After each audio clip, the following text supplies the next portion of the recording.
Warning! The following live webcast might contain content that some people find crude, vulgar, or objectionable. When watching this program, please make sure the room is well lit and do not sit too close to the screen. If you're uptight, easily offended, or lacking a sense of humor, please stop watching right now and leave the internet. Now it's time for Ike Live.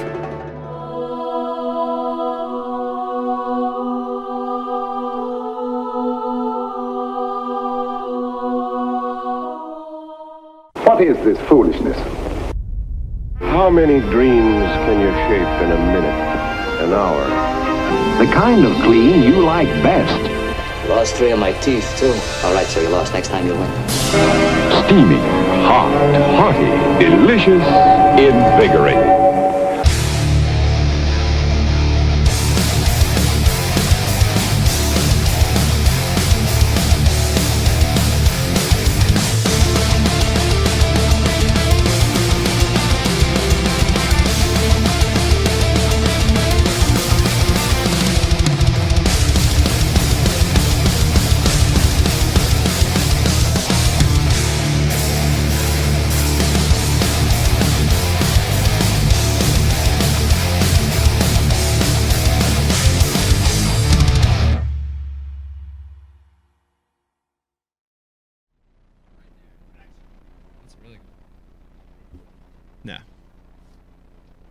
Nah. Are we live? Folks at home, how you doing tonight? Happy Hump Day. Welcome to a brand new Ike Live show. I'm Mike Iaconelli. Joining me to my right, the co-host of the show, and also he's the crust of the show, Pete Gluszek. Pete, how you doing tonight? It's good to have you back, man. Dude, it's been a long time. How long has it been since I've been in the studio here? 2 months. Had to be 2 months, 2 right? months, yep. Dude, it feels good, and I want to say thank you. I'm going to say thank you to everybody, the whole team, but thank you, Pete, for taking up the slack, for keeping Ike Live alive. You've done a great job. Hey, I really appreciate it. We do what we can. It's good to have you back. I can just chill over here in the co-pilot seat. A little less pressure. Yeah, and those bit. awkward moments and those things you shouldn't say, you don't have to say anymore. I'll just divert them all to me. That's what I'm here. I'm ready to go. That's right. Well, it's a great show tonight, Pete. We have some great in-studio guests. We have two really good friends from Flambeau in here in studio tonight. And we're also joined later by Jacob Prosnick, who just won MLF tour event. That was awesome. Watched almost the whole thing. Cool win, yeah, right? Yeah, looking forward to talking to him. It's going to be a good show. Let me also tell you, before we run down our sponsor list, that, Pete, we're giving away tons of amazing prizes tonight. Awesome. We've got some great stuff from Founders. We've got some great stuff from Dr. Squatch. We've got some great stuff from Primal Urge Foods. And the grand prize, Brian DeCarpenter, I know I didn't introduce you yet, but we're giving away a beautiful Ike Flambeau backpack tonight. And what do people watching right now, they're tuning in right now saying, man, I want a chance to win this. Brian DeCarpenter, what do they have to do? Like and share the Facebook feed, man. Okay, listen, if you're watching on Facebook right now, like and share the feed, and you will be entered for a chance to win this, man. It's a great bag.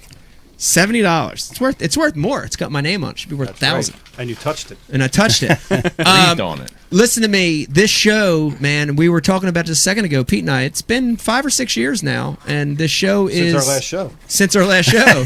And the show is brought to you by amazing companies that support this program. We want to thank them.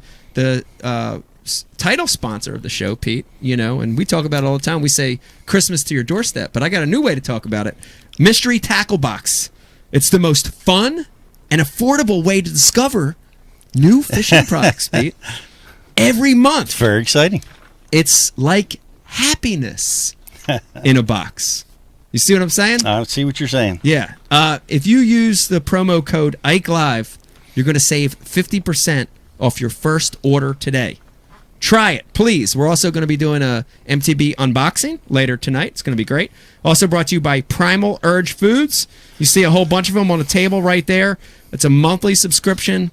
They bring you some amazing meat sticks. 10 different meat sticks. to you every month. We're going to be opening up a pack of those in just a second here and passing them Shout around. out to Primal Urge. They kept us alive at the Classic. Amazing. And let me remind you that, Pete, this isn't, we're not talking about gas station beef jerky here. This is good stuff. the good stuff. This is a real hitter right This there. is real, rare, amazing beef jerky. Get in there. Yes. It's good stuff. It's good stuff. Dude, there's over 350 meat sticks to choose from. 350? 350. You can custom pick your box, or you could just take the random box. There's ostrich, there's alligator, there's venison, there's elk, beef, Wow. chicken, turkey. Dude, if you're a man, you got to have this. That's That's all I got to say. That's unbelievable. That is unbelievable. Come to your door. Yes, please check them out. PrimalUrgeFoods.com. Okay, if you use the promo code Ike Live, That's right. you're going to get a little discount on your first $5 order. off. $5 off. Also brought to you by Liquid Mayhem, makers of great scent. Scent's important. Brought to you by Dr. Squatch. Listen, dude, Pete, you're a dirty fisherman. I'm dirty. You stink when you go back. What does Shelly say when you stink? You stink. She says, "Go get some Dr. Squatch." Right. You got to wash up with that stuff. It's great. Go to drsquatch.com. Use the promo code IkeLive20, and you're going to get a big discount. 20%. 20% on your soaps. Also brought to you by Hobie Kayaks, the Cadillac of kayaks. TH Marine, Bass University, Pete. Little promo going on right now. You want to talk about that? We got an awesome shirt going on at Bass University right now. We got a performance shirt, orange and blue, Bass U colors. All new subscribers, monthly, annual. We're going to hook you guys up. Ooh, I like it. Also brought to you by Real Snot. Man, if you want to improve your casting distance, mono, braid, fluorocarbon, spinning, casting, I don't care. Use Real Snot. Use the promo code IkeLive25 for 25% off everything on the Real Snot website.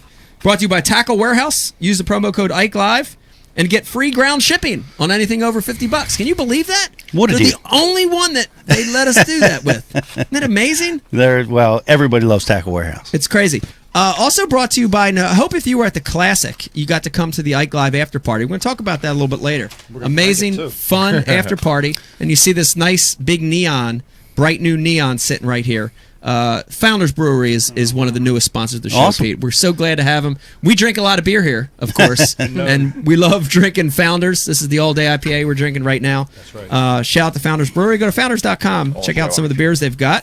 And last but not least, I wanted to save this for last because we're going to be talking to these guys tonight. Brought to you by Flambeau Tackle Storage Systems, the maker of great tackle storage, including Z-Rust. Pete, you don't want no damn rust on any of your stuff, right? I always battle. I'm fishing every day. Pete Right. Rust. So we got to get that rust out of there. Yes. Flambeau helps me do that. It's going to help you do that. Especially, you know what? We've been doing a lot of stuff lately on those glide baits. We did some really cool stuff down at the Classic with Tater Hog. Yeah. And I mean, you're spending $200, $250 sometimes on these baits, and you've got to be able to keep them for a long time. So Yeah. So check out Flambeau, check out Z-Rust. We love it. Their Senko hooks, nice and crisp. Yes. Crisp hooks.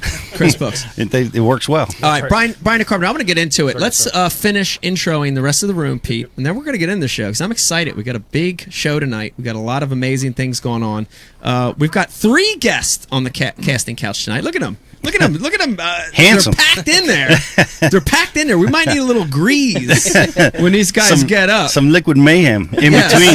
Yes. Three Stooges. Yeah, Three Stooges. Starting to my left, we've got the one and only John McGraw, a.k.a. Jay, a.k.a. fastest man on campus. You know him, regular on the show. John, good to have you tonight.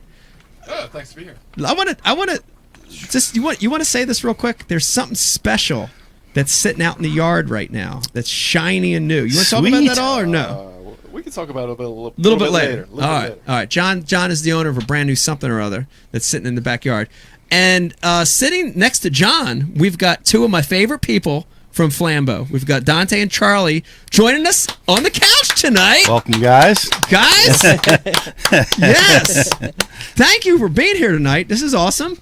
We're going to be talking shop tonight a little bit. I want to hear a little bit about your guys' lives. I want to hear about Flambeau.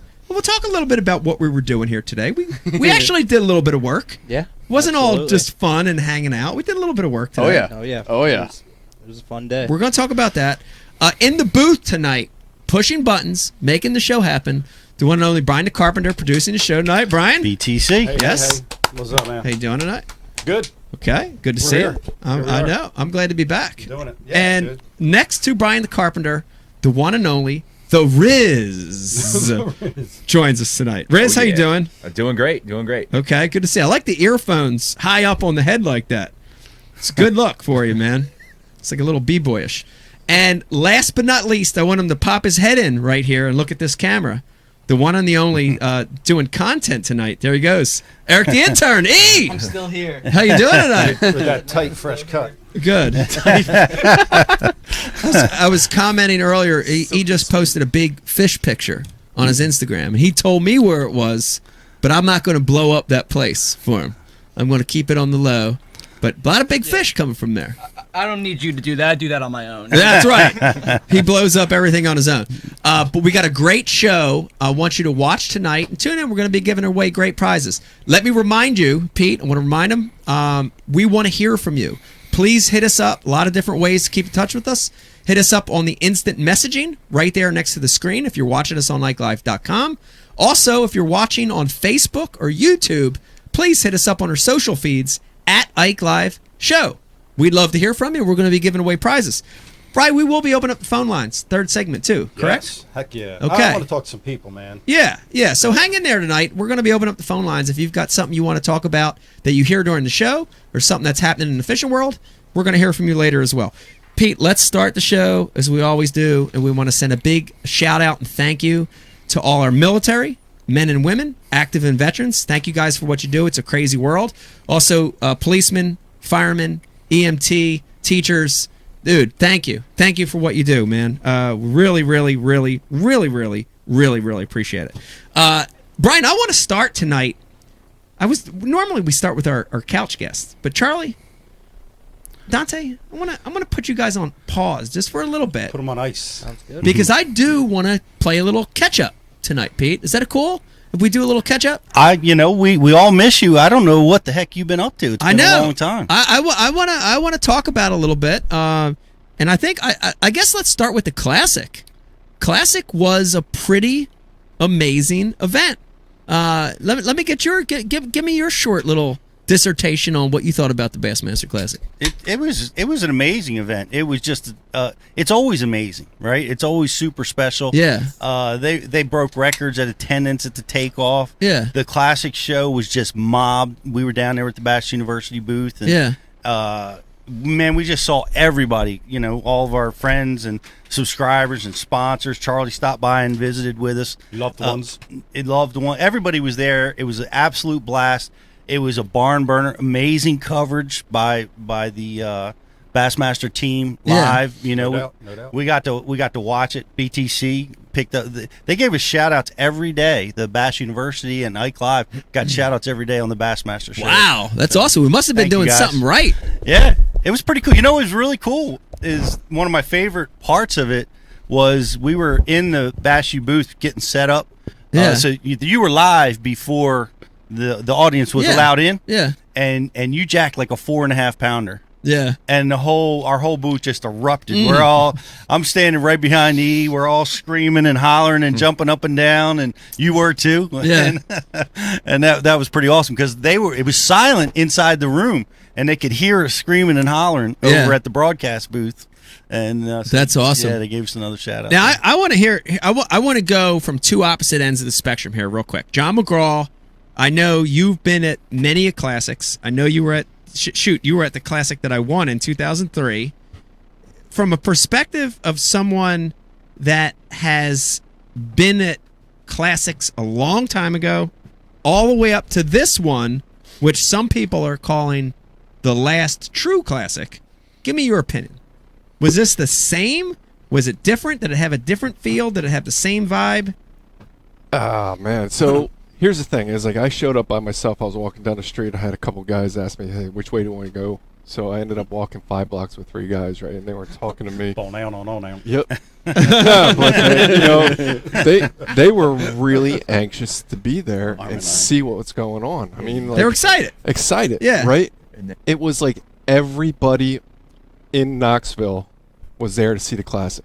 Nothing else. Right. Right? I've been to every other one, right? You go downtown and you talk to people like, oh, you got the Classic in town? Right, so there was more awareness. It in was this like one. unbelievable awareness. I actually read an article today. Rick Pierce actually put it on Facebook. $34 million to the local economy. in Wow. Knoxville. $34 million. Wow. And That's that huge. article actually made mention of the first 2 rounds of the NCAA tournament, right? $18 million in 2 rounds. Wow. That was it. So it blew it out of the water. Dude, Brian the Carpenter, you hear that? We're that's amazing. hanging and beating college basketball. Yeah. It was something like 19,000 people only at the opening weeks of March Madness, right? Yeah. I mean, it was. Yeah. It was like Wow. it was and they said that 29,000 rooms were rented out. Whoa. For the Classic. 29,000. That sounds All about what we motel rent out at Yeah. a BU event. All right. Yeah. So, John, I love it. Very valuable. And I want to go the opposite end of the spectrum. Riz, I put your earphones on. Calling you to the plate right now. Riz, this was your first Classic, correct? I was there last year just as a spectator. Okay, last year's spectator. Yep. So your second Classic, but Yep. a newbie to the Classics. Sure. Now, give me your opinion of this Bassmaster Classic. It was it had a feel that was special. There was definitely a buzz and energy. You know, the fact that you did well was really awesome too. Every morning when we would come in, Ronnie Moore would kind of like flag us down, give us the Ike update. You know, and the one day when we got in, you were already leaning back on fish like it was your job. So I mean, that was cool. But as far as like the vibe and the environment of the Classic, I think it was good. I mean, the fans seemed to really enjoy it. They showed up to the expo. I mean, there was lines out the door like every day. So, Yeah. People seem to really like it. That's awesome. Now, Charlie, I'm gonna end this with your opinion as an inside industry person. You've been to a lot of Classics. How did you feel about this one? Did it feel different? Did it feel more special? Yeah, Was it the same? Absolutely no. And it was actually the very first morning that Becky came over to the Toyota booth where we were giving away the Flambeau Ike Foundation boxes. Yeah. And I immediately said, "There's something in the air about this one. There's something very, very different in all the right ways." Right. Because basically, if we're working the convention, engaging anglers coming in just excited to see what's new, who's there, what's going on, there was just a different energy about it.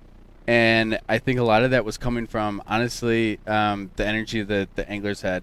Right. There were some that knew that this was going to be very special for very specific reasons. Yeah. There was others who knew that. I mean, it was almost like a door had opened and they're stepping across the threshold, and not everybody's aware of what's next. It's Right. still all exciting, but there was a lot of reminiscence. Yeah. And when the guys got up on the stage, Yeah. when they got up on the stage, I mean, I think it says something when somebody honestly starts to choke up just a little. And a lot of the guys, A lot of emotion. A lot of the guys throughout the week got emotional, whether it was on live, whether it was at the events throughout the week, or whether it was on stage. You saw a lot of the guys get emotional. Now this raises the next point, Brian the Carpenter. I'm gonna throw it to Pete first, but I want to remind everybody, if you're listening, and I want to hear from you too on what you think. But Pete, it's been said, I just mentioned a second ago, that this was the last true Classic. And I don't know if that's true or not. I don't know if that's an accurate statement. But do you think, from your opinion, will next year's Classic feel the same? Will it be the same, or will it be different with 40 less big name guys involved? Or will it be the same? Will it be the same level of excitement? It won't be the same, but I don't think that that's bad. Right. Right. I think it'll have somewhat of a different vibe. There's certainly going to be a lot of big names in next year's Classic, right? We're going to have them. We've got guys fishing the opens that are going to potentially probably make it. Yeah. We've got some pretty strong names that are continuing to compete in Bassmasters. But we've also got, and this is, I think, how next year's Classic will change. Next year's Classic, I think, is going to be the story of the dreamer, right? Yeah. Of the new guys that risked it all. It's the Classic's still going to be amazing. It's still going to be special, but I think it's going to be different in that way. We're going to see, like, these Johnston brothers are captivating to watch. They're great. You know, they're young. They're from Canada. They're mixing it up a little bit. I love it. I love it. I think it's great. Yeah, we got Greg DePalma who does a lot of stuff with us, and a lot of new guys that have come through the college ranks. Yeah, and, we're going to see these guys find their talent. Yeah. This year and compete. I think it's going to be is it going to be the same? No, it's not going to be the same. It's going to be different, but it's still going to be a world class event. Exciting. It's still going to be awesome. I agree with that. I don't see a big drop off. Right. I don't. I think there's already new big stars that are coming. I think Patrick Walters is one to watch out Absolutely. For. Yeah. We interviewed him. He was great to talk to. It's up on our iTunes from our classic coverage. Garrett Paquette. We interviewed a lot of the younger guys, and I think there's new studs coming up. And the other thing is, all the guys that went to MLF, they're still going to be at the Classic. Right. Just not out there fishing, so they're right. Be working they'll be the at the show. They'll be at the event. The bonus. I guess the bonus for us next year is I'll be working with BU, Ike Live, Ike Foundation, Flambeau. I'll be work. I'm gonna work. That's more work than fishing. I don't know if I want that. Here's the other Shaking hands all day, getting sick. Here's the other great thing about right now, because I don't have a association with bass technically right now. I can say things and do things that I wouldn't normally do. Like throw your jersey to the crowd? Like throw my jersey to the crowd, like do a stage dive. No one's supposed to do this. And something really critical. Brian Carpenter, give me a close-up. Oh, boy. We're going to announce for the first time anywhere, and again, because I have no association with bass, and this doesn't matter, I'm going to go ahead and announce the city location for next year's Bassmaster Classic. It's Birmingham, Alabama. That's right. You heard it first here on Ike Live, and I don't care. No repercussions. That's right. Except for no future relationship with bass. Everything Pete was working out with BU and bass just went down the tubes right there. I don't know. I just heard that as a rumor, so that was kind of half a joke, but it's Birmingham. It's Birmingham. Book your hotels right now. But I will tell you this. I heard. I'm not on the inside. I heard that same thing. You see that? The rumors running around the classic floor. Yeah. And what an awesome place to go for great follow-up for their 50th classic. Great follow-up. It's going to be back where they started. Yep. I think that's a super choice. I think it's super duper. I thought they started in Lake Mead. No, Lake Mead was the second one. Okay. Yeah, we were talking about that today. Dude, that's so funny that you mentioned that, because we were talking about that today. Lake Mead was the second one, and what year was it, Dante? 1973. 73. Wow. 1 year old. Yep. Dude, that's crazy. Brian the Carpenter was still shitting in his pants when the first classic. Charlie, put your headset Hey, Mike, on. Ike's Broken Rods just checked in with us on the IM board. And Ike's Broken Rods now has something in common. It's bass. You both have a broken relationship with bass. Oh, They're both broken. Nice. We're brothers from another mother.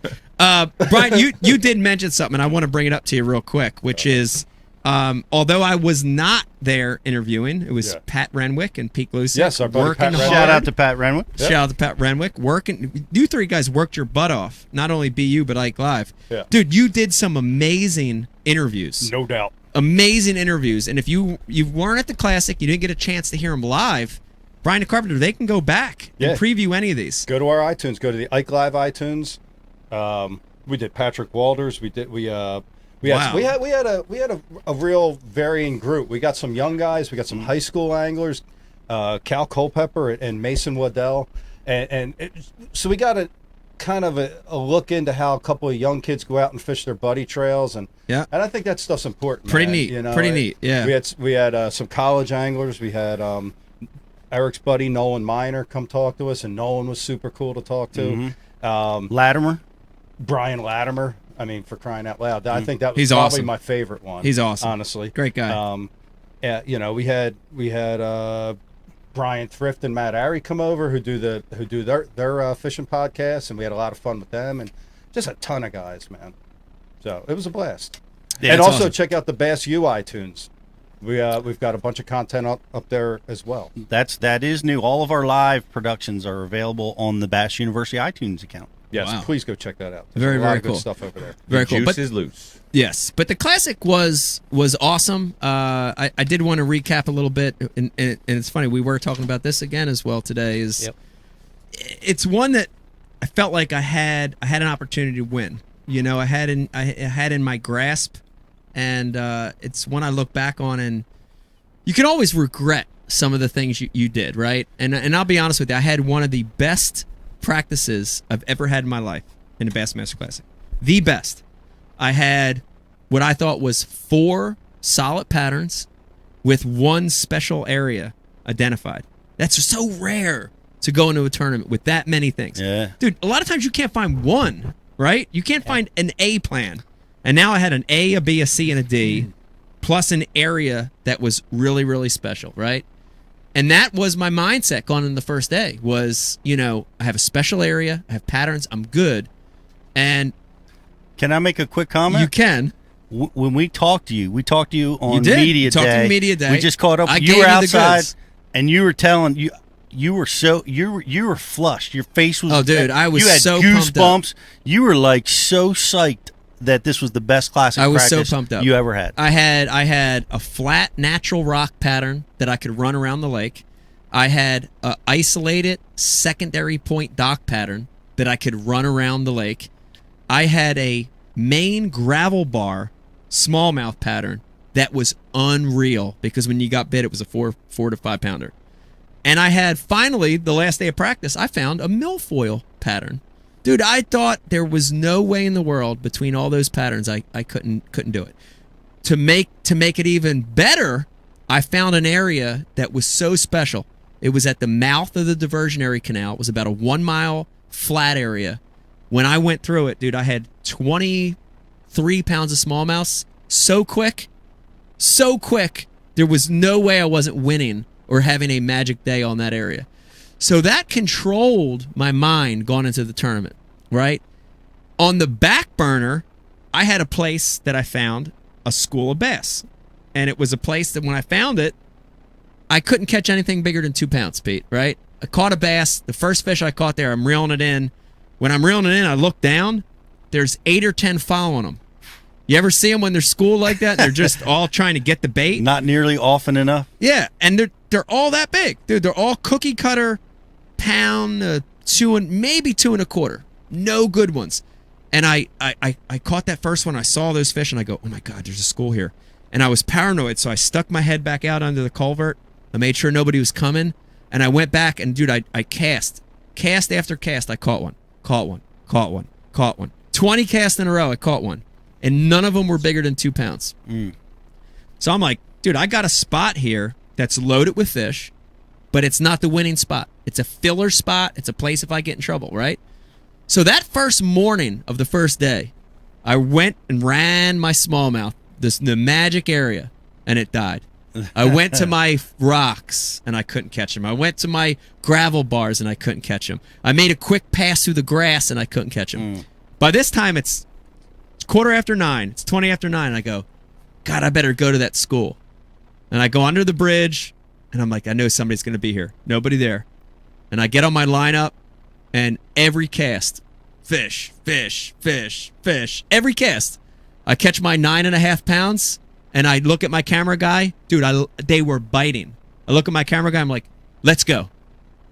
Left them biting, thinking there's 10 pounds of fish here, right? Mm-hmm. This is the Bassmaster Classic. I can't win on this spot. Why stay, right? Mm-hmm.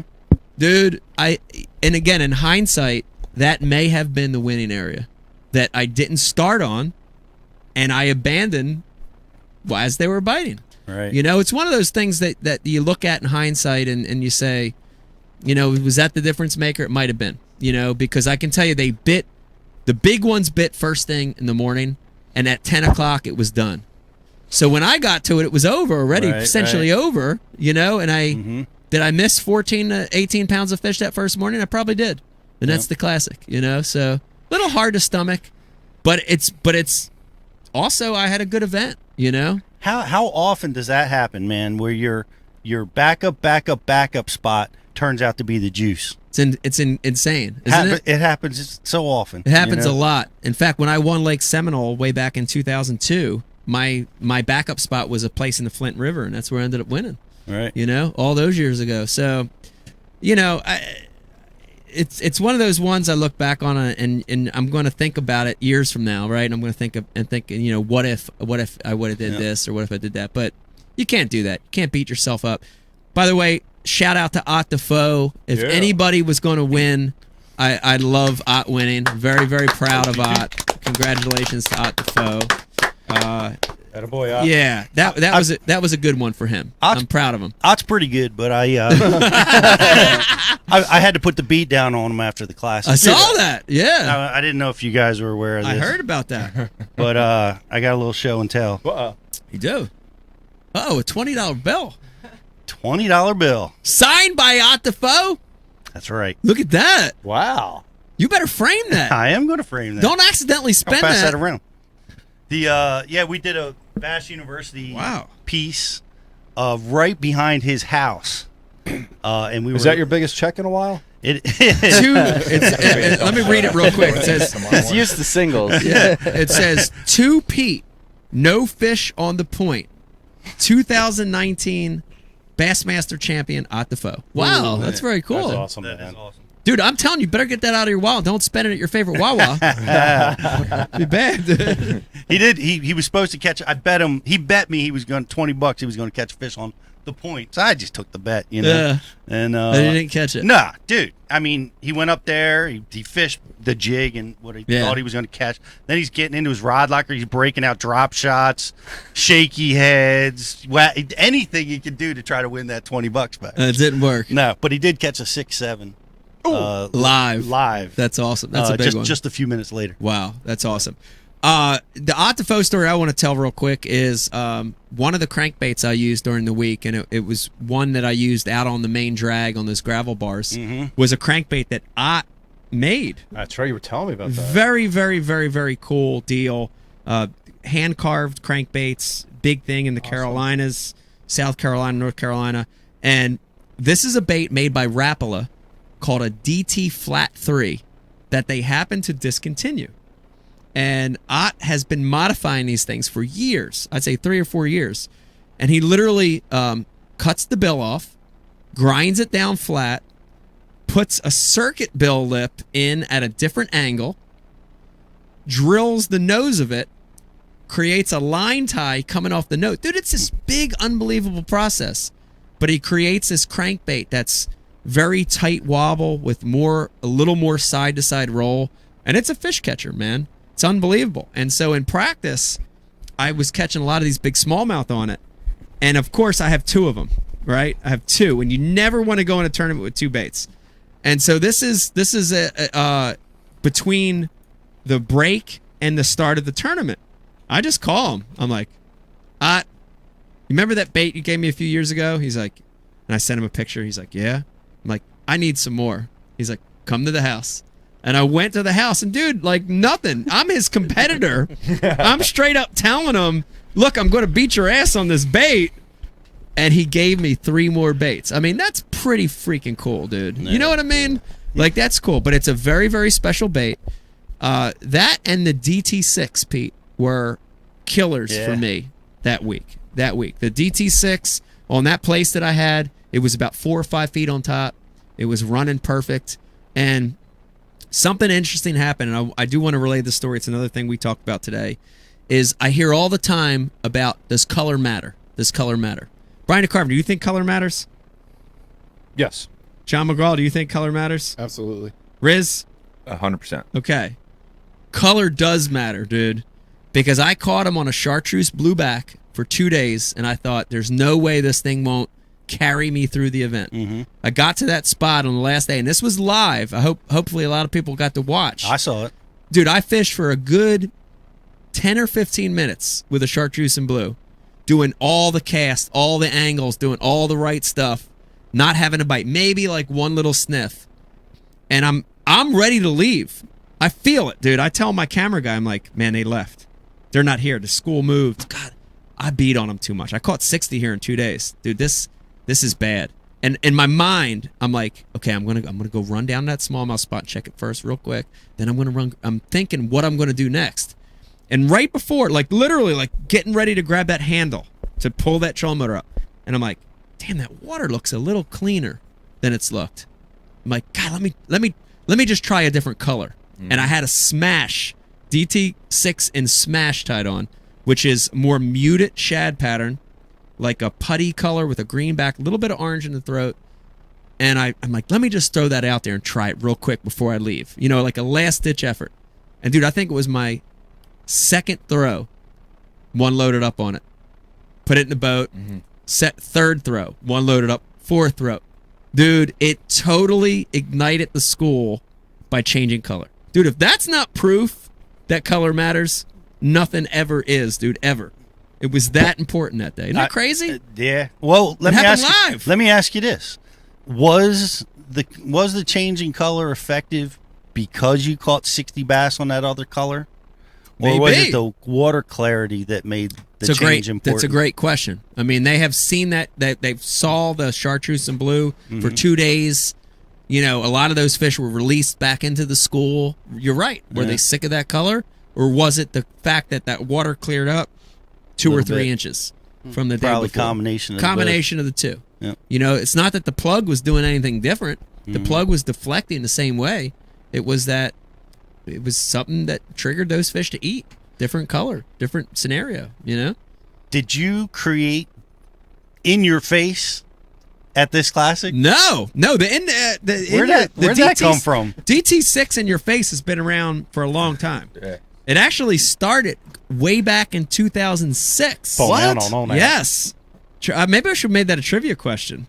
Well, it's a little bit late for that. No, it's not. We're going to turn this into, if you're watching right now, hit us up on the IM. DT6 in his face was created in 2006 at what lake that I fished? If you guess that, our first prize we're going to give away tonight. Write the answer down. Because I need to know. Okay. I'll go write the answer down. That's funny. But it was everybody's doing it now. Like jig in the face. Everybody, it's in the face. Yeah. That classic just took it to another level. In the face. Of course it's in the face.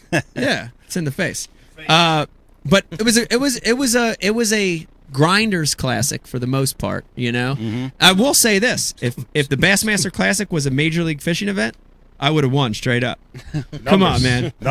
Give me props. I would have won straight up. I would have had easy 60 to 80 pounds every day. Is that right? Off that one spot. Come on, man. Come on. That's true. But that doesn't count. Well, so which one is better? Mate, what do you mean? Oh, is this a whole other topic? All right, which one's better? I don't know which one's better, but let's do another. We'll do one more little catch up, and then I want to get to the couch here and talk a little Flambeau.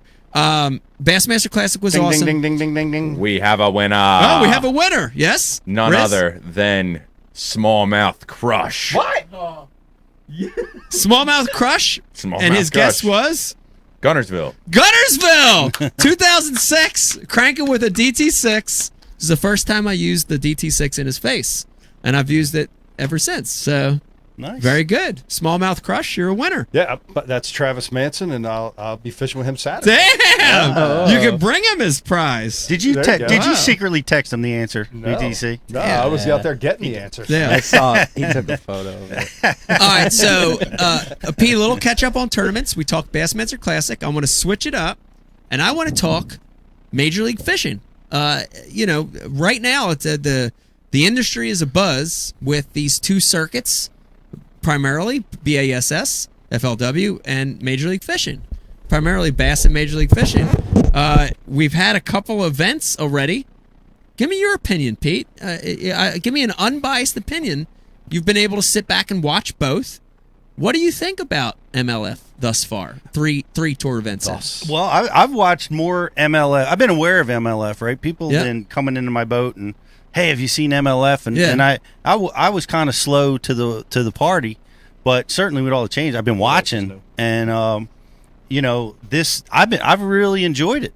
Honestly, you know, enjoyed the live program. I love the live coverage. I have to go out of my way to turn it off Yeah. Here, MLF, Bassmaster Live, if you guys are listening, I want you guys to rebroadcast the live. I want to rebroadcast after work hours.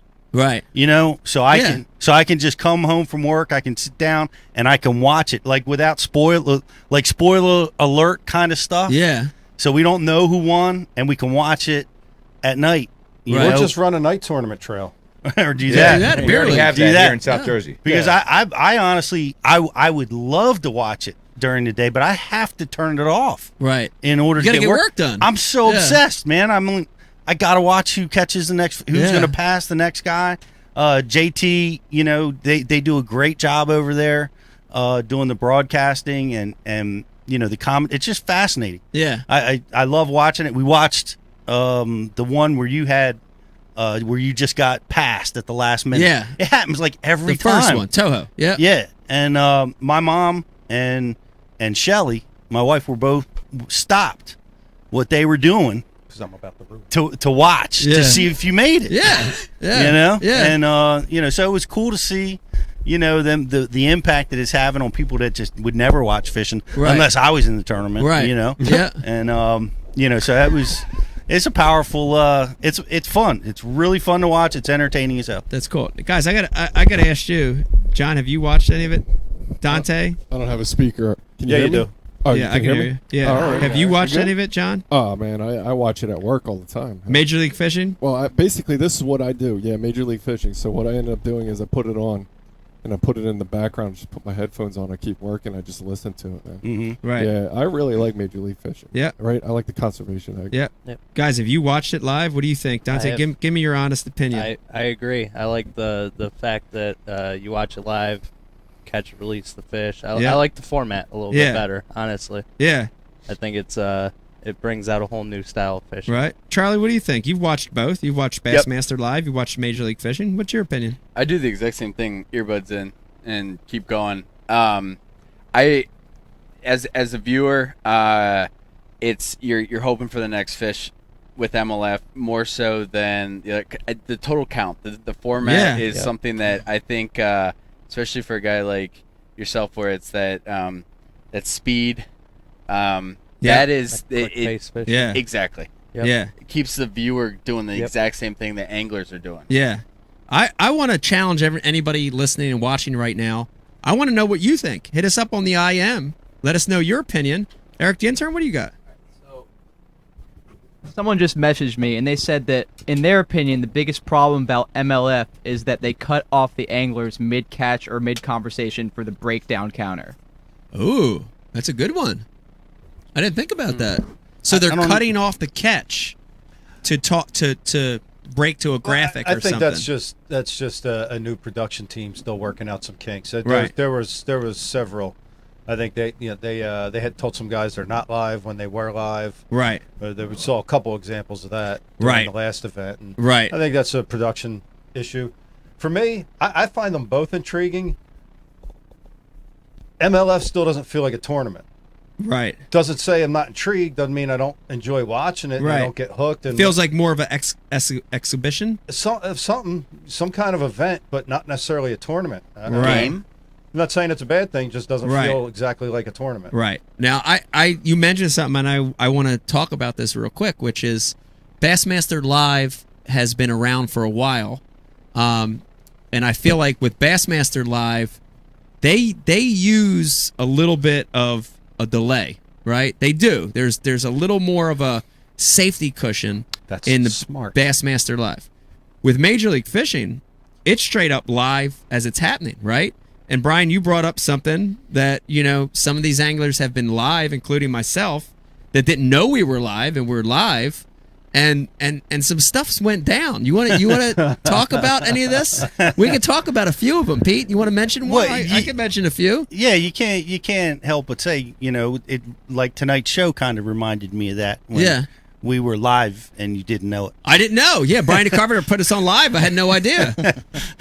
We're still talking about wearing nails, press on nails earlier today. And now everybody's 6 years. You don't know the cues by now. Yeah. Screw it. He's clearly being influenced by the MLF production. That's right. Yeah. So some stuff went down. We saw an angler that he wanted to be off screen because Yeah. he was about to use a product that wasn't a sponsor product. Right. It got shown. Right. So he basically said, "Hey, am I live?" The camera guy said, "No, you're not live right now." "Oh, good, because I need to use so and so spool up with this line that wasn't his sponsor," and it happened live. Right. It happened live. Yep. Wow. And and that's but the thing is, the thing that I didn't like about it is he asked, Right. "Am I live?" They said, "No, Yeah. you are not live." Yeah. And he was absolutely live. Yeah. While that's going on, I honestly thought he had to use the restroom. Right. I thought he was looking for a bathroom break. Right. Now, can you imagine if he was still live? Yeah. During that scenario. Yeah. But that's what I thought was going to happen. But we've seen that. We've seen. Obviously, this is very emotional. When you miss Yeah. the cut, people are going to get mad. Yeah. Sad, happy. You know Yeah. what I mean? And Yeah. Well, here's the thing. I think what Major League Fishing's doing is, they're showing a lot of this live coverage. They're exposing a lot of stuff that's happened in the sport since the early 70s. Like, what you're seeing, Pete, is nothing's new, right? Mm-hmm. Guys have been using different lures and different sponsors from the beginning, right? Guys have jumped dikes and jumped walls, and they have done things with their boat to access places for years, and it's not been shown. Guys have been excited, pissed, mad. They've cursed. There's been fights on the water, all this stuff, and it's being exposed now, almost not for the first time, but for the first time in a new way live, and people are almost shocked. Like, this has never happened. Like, what's going on here? But dude, at the end of the day, this is competition, right? There's emotions flying, and I want to jump in and say, I was part of this as well, and it's not always you were. happy, positive stuff. There's emotions. There's anger, sadness. There's all that stuff thrown in there, and for me, if you don't want it, I have to learn how to censor myself a little more on live, if that's not what people want, and so that's the reality of it. The reality of it is I'm a human being, right? I go through the gamut of emotions like other people. There's times when I'm on cloud nine. There's times when I'm homesick. There's times when I'm mad. There's times when I'm pissed that I made a wrong decision. I missed a fish. Competition, man, draws you to a different place. It changes you. I've been doing it for 23 years. We've both been doing it for 23 years. It changes you. And the reality of that is shocking to people, right? Does it make me a bad person? I don't think it does, but depends who you talk to, right? But I think there's this shock that at the end of the day, these 80 guys that fish MLF, the 75 guys that fish bass, they're humans. Mm-hmm. They're humans. They make the same mistakes that everybody makes. John McGraw works at the Mint. John, are you happy every day at the Mint? You have bad days. You have bad days. Everybody has bad days. Brian the Carpenter spackles every day. Brian, do you have bad days? I don't spackle. I mean, everyone has bad days. Yeah. Well, why don't they have a delay in MLF? Why? Well, that's a good question. Don't know. Why don't they? I thought they did, because I see a lot of times in the broadcast, which I think is really Major League Fishing has zero delay. Well, how? Because what happened? You see this all the time. All right, now we go to Edwin Evers, and Edwin catches a fish. Okay, now we go back to Iaconelli, and Ike catches a fish. This is a great question, because there's got to be a delay. They claimed to me when a lot of that stuff happened with me, with some profanity and all that stuff. They claimed to me there was no delay. Right. So maybe there is a delay, and that's just I mean, it's a tough road. I can tell you, I have to relearn, how to be, in front of that live camera, and also, like I said, I have to be right. I have to get myself right, But outside of those things, there's nothing different going on now than in the first Bassmaster Classic back in 1972. There's a few different things. Jacob Wheeler was yelling at a drone on the last show. Was it? That's new. That is kind of new. Yeah. The drone was like, it was hovering over, I guess, the bank he was about to fish, so that they could get the shot back at him. Right. And he was like, "Hey!" He was hollering, trying to get that drone up and out of the area. Yeah. You know? Fish shallow, probably think it's a bald eagle. Yeah. You can certainly see that. Yeah. So I saw guys get short with the marshals quite a bit. Yeah. And I get short with them too. Like when, dude, like if you're on a school of fish like you were on at the Classic and you're getting that zero the scale, man. You see me set the hook. You see me just move funny. Yeah. You need to be zero in that scale. Be ready. You know? Yeah. I shouldn't have to sit here and waste a cast, 2 or even more, waiting for that scale to zero. It's interesting. Some of the guys have even got proactive. I don't know if you noticed, Edwin Evers put a power pole button down on the floor near the console. Yeah, so guys are being proactive to that. To try to maximize their time, you know. But I do want to, let's jump to this. Brian the Carpenter, I want to show this. Now let's let everybody watching tonight know, this is another, again, this is reality of what's happened forever. This isn't new. I remember Hank Parker putting slip and slides down to jump dikes back in the day, so this is nothing new. Yeah, but, so set it up, Mike. So we've got Gerald Spoor. Gerald Spoor, a good friend of Ike Live, good friend of the show. You know, in a tournament, a lot's on the line.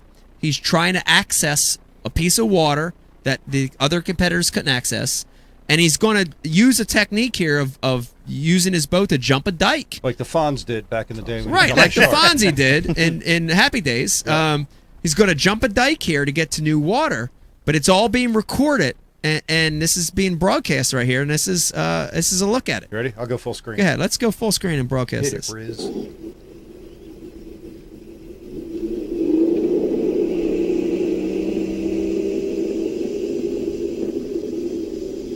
Getting on pad right now. He's sizing it up, but he's still not. He needs to get some speed right now. Here you go. Here it comes. It's gonna go straight down his riprap wall. There you go. There's a little hole. Oh yeah, I think he's gonna try it. Oh yeah! Get it! Ah! Wow! That's insane. Wow! Did you see that? Man. Have you ever seen that? I have not. No. That is cool. He jumped the dike, and we're talking about a 21-foot glass bass boat with a 250 horsepower outboard on the back, Suzuki, if I'm not mistaken, with another guy you know, he's responsible not just for himself, but for another individual. And Brian, when this was posted, dude, people in the beginning, the reaction we had, that's awesome. Wow. So cool, man. The technique behind it. That's great. But then slowly but surely the trolls started coming out. The trolls sitting at home, masturbating. You know, those guys we're talking about. Oh, save the children. Save the children. They start coming out of the woodwork. Oh, my God. Where's our delay? You know, and to me, this has been done forever in the sport. Gerald worked it out with his marshal. He was in agreement. He signed off on it. He was a man. He wasn't chicken shit sitting at home on Facebook. Dude, I would have that document that marshal signed would have been about a half an inch thick, releasing me from release. Yeah, but who's the Ike Live historian? Didn't we have someone teach us how to do that live?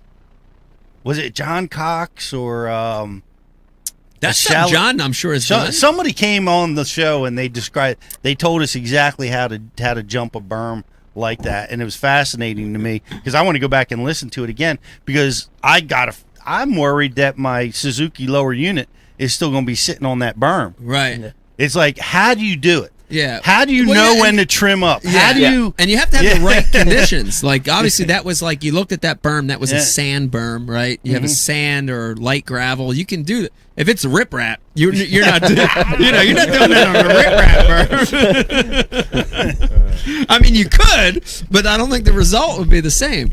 But that's another great example of how, the sport's changing. People are going to get to see things that in, 5, 10, 15, 20, certainly in the 70s, you didn't get to see. And that's the reality of it, man. That's what the sport is, These guys are competing for $100,000. Of course there's emotion. Of course there's you're going to push the envelope. You're going to push the envelope. This is your livelihood. Now this was in the MLF? This is the last Major League Fishing tournament.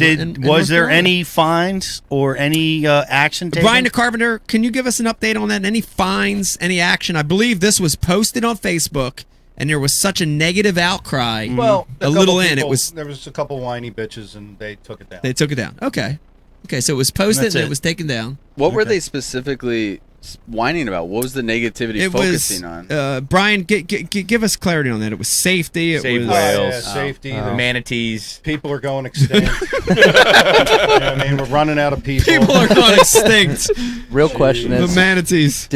How'd he do on the other side? He didn't do that good. No. Oh man, didn't really work out for him. But I think he deserves 30 pounds for the effort. Absolutely. Just comp him with 30 pounds. Gerald right Spoor. Gerald Spoor. Shout out to Gerald Spoor. Gerald, if you're watching tonight, love you, man.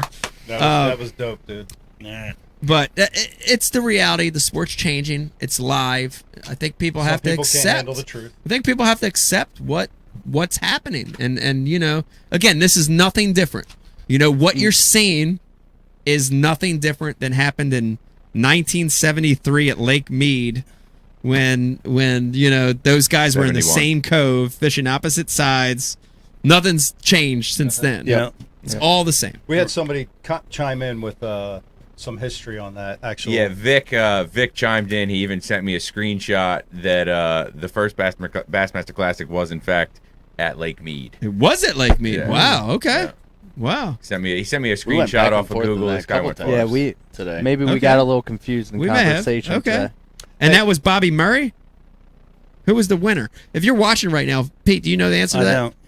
If you're watching right now, you know the answer. Who was the first Bassmaster Classic winner? That'd be interesting. You might be right. I think it was Bobby Murray. Yeah, they're getting an Ike Live family pack or whatever that is. Oh yeah, let's see. Okay, the winner to the answer of that question that we already said the answer to. Bob. Well, if you chime, shout out to Founders. Anybody who can confirm. We're giving this to somebody that IM's in. Somebody's going to get this backpack. Full stuff. It's loaded, dude. Look David at this. from Wisconsin. Congratulations. Wow. I forgot about this. Look at this pack. Tackle Warehouse hat. Mike, real quick before you go into that. Flambeau box. How long do you want to delay Jake? He's ready to roll. Is he ready to roll? It's 8 o'clock. Oh, okay. Well, we can switch up the order. Why don't we do this? Why don't we take a break? Yeah. We'll come back with Jacob Prosnick. Hey. We'll take another break, and then we'll get to Dante and Charlie, and we'll do that third segment and talk all Flambeau. We'll do all cool stuff. Yeah, and we gotta get some phone calls in. Okay. Talk to some peoples. And all right, let's do that. All right. So you want to take a little quick break? Yeah, we're gonna cue up the commercials. All right, let's do that. If you're watching right now, listen to me. Thank you for tuning in. Hang in there because up next we've got Jacob Prosnick joining us live via Skype. He's the recent winner of the Major League Fishing Tournament. We're also going to be joined by Dante and Charlie. We're going to talk about Flambeau right after that. We're also going to be doing an MTB unboxing and giving away tons and tons of prizes. Open up the phone lines a little later. Hang in there with us. And Primal Urge unboxing. Ooh. When we come back, more Ike Live. Hi. Today we're going chest to chest in the Dr. Squatch lather test.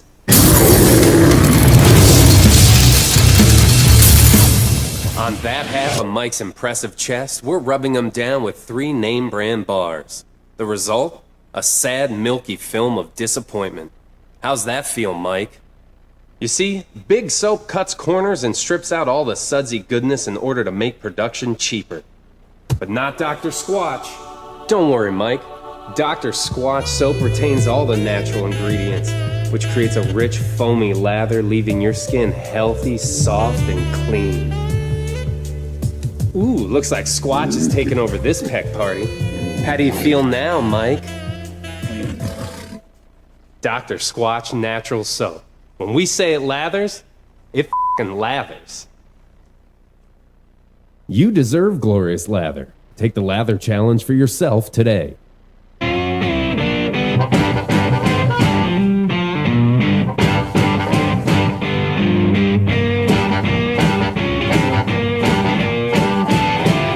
Hey, Noah Wheeler here with Real Snot. Been out on this pond for about an hour now. Haven't had a whole lot of luck. We've had a couple blow-ups, but not getting a lot.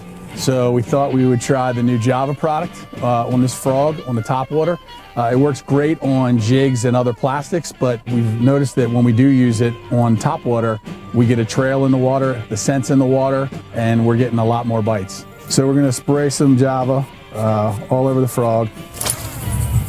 Apply some Real Snot to the braid, get it nice and wet, and then as I reel it in, it's gonna work its way through it. Okay, so now we got that scent in the water, and then we got the frog all juiced up with some Real Snot Java. Let's see what happens here. There's one, there's one. So as you can see, that scent got around in this little area, this little pocket we're fishing, and sure enough, one came up and nailed it. Small one, albeit, but hadn't caught anything since we've been here for about an hour and 10 minutes now. There's one. That's a good one too. That's a good one. Much better.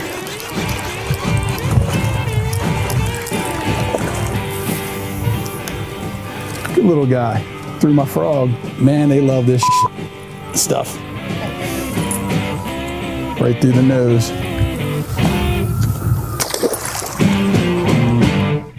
This time of year, I definitely recommend putting a little bit of this on your soft plastics too.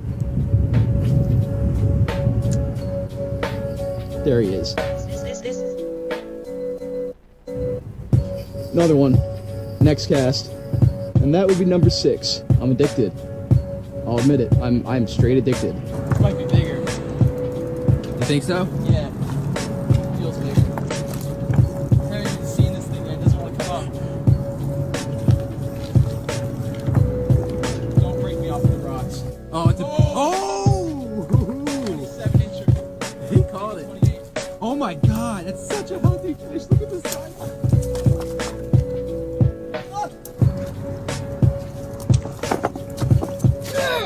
Put a little liquid mayhem on your crappie jig, and look where the stripers get it. You can't even see it, man. That might be a keeper.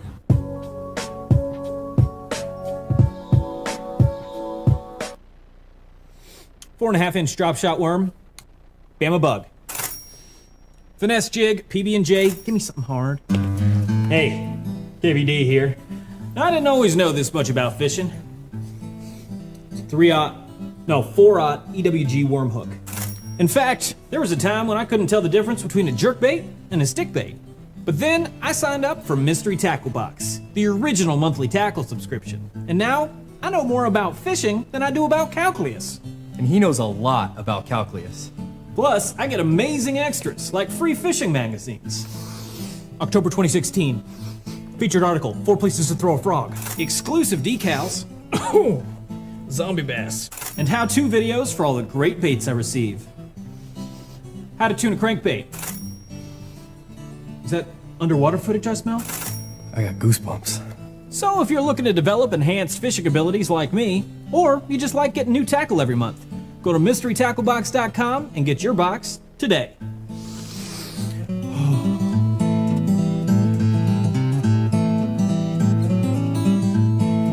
Ooh, live minnows. Is it lunchtime already? Nature's candy. Oh.